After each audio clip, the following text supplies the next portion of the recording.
meaning indeed there is purpose, there is mission, but Pilate cannot take it. So Pilate says to him, what is truth? And from the context of it all, we know that he is just like, it was said just like that. He was saying, after he hears this stuff about purpose and meaning and absolutes, and that there's such a thing as the truth, he says, what is truth? And walks away.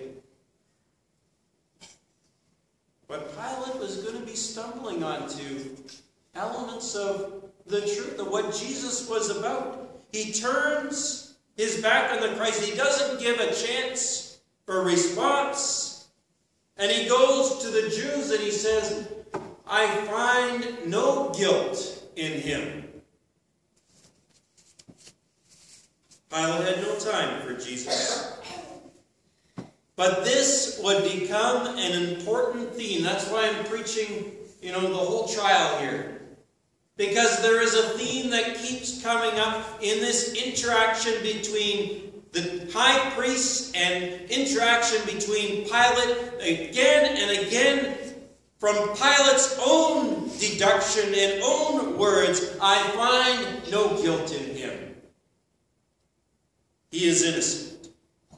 He is not worthy of death. Soon the pressure would be put on Pilate to deal with Jesus and all his claims about truth. As daylight shone in greater degrees, both physically, but I assure you spiritually as well, because again and again he sees the innocent Lamb of God. I find no guilt in him. By some administrative wonder, Pilate thought he could get rid of the problem. It was vexing him, and I think it was vexing his conscience. He sends Jesus to Herod. It would be a short-lived reprieve. Herod plays with him and sends him back.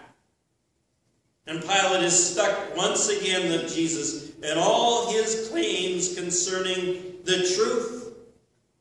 And Pilate goes to the crowds again, and I hope that in all this you see how we are stuck also with the claims of the Christ and how it might impact our lives, because we too, with Pilate and the crowds, are confronted with the one who says he is the truth and the one who shows himself the not guilty, the innocent, the very Lamb of God.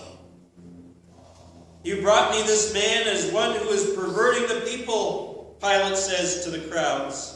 And here I have examined him in your presence, and I have not found this man guilty of any of the charges that you have placed against him. How could you ever do that? Pilate goes further. He says, I find no guilt. I find the man innocent. He even goes to say that. What judge can ever find somebody before him who's even innocent? Pilate does. Neither has Herod found anything of chargeable nature, for he sent him back to us. Indeed, he has done nothing to deserve death. Truth is coming forth from Pilate's lips. Behold the innocent one. Aren't you intrigued? But nevertheless, Pilate has him scourged, and still his demeanor is as the innocent one. Some men, when they are scourged and punished, they cry forth in mercy their crimes, but Jesus has no crimes to cry forth about. The bloodthirsty crowd he was hoping would be satisfied to see him suffer. Pilate could be released also for the need to pursue justice and the question of truth. But despite Pilate's desire to evade the question, it was not to be. The crowds cried, "Crucify him!" And once again, Pilate was dealing with religious issues concerning the truth. I would say ultimate questions concerning truth. which he just didn't want to deal with. We have a law, they said. And according to that law, he ought to die because he claims to be the Son of God. The weighty questions again.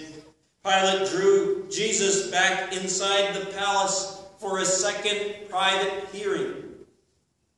Where have you come from? Jesus wouldn't reply. But you can be sure that Pilate's conscience replied. Pilate was beholding the truth just as we are beholding this truth this evening. To see the silent, innocent one. Pilate was witnessing the precious Lamb of God, and it infuriated him. So he had to engage the one claiming truth. Do you not know that I have the authority to release you or to crucify you? You would have no authority over me if it had not been given to you from above. Jesus says he's pointing himself to be truly God, the authority from above. Matthew's gospel then records the scene where Pilate's wife, we know her from history as Claudius Procula, who comes to her husband and warns him, have nothing to do with that righteous man. Innocence, not guilty. More than that, righteous man. For I have suffered much because of him today in a dream. There comes a time in everyone's life when the Christ must be dealt with, when truth in its ultimate sense must be confronted, that ultimate questions demand an answer, that they cannot be ignored forever. God will not let Pontius Pilate just walk away from it as he had done in the past. God will let us walk away from the important questions either. What is truth? And although we are all Christians here, we know that there is an element of Pilate's sin that possesses us. There is an element of the person of Christ, an element of the absolute truth that we do not want to explore, that we want to evade. Which aspect is it for you? The certainty of your mortality? An evaluation of how you shall spend the short time you have on earth?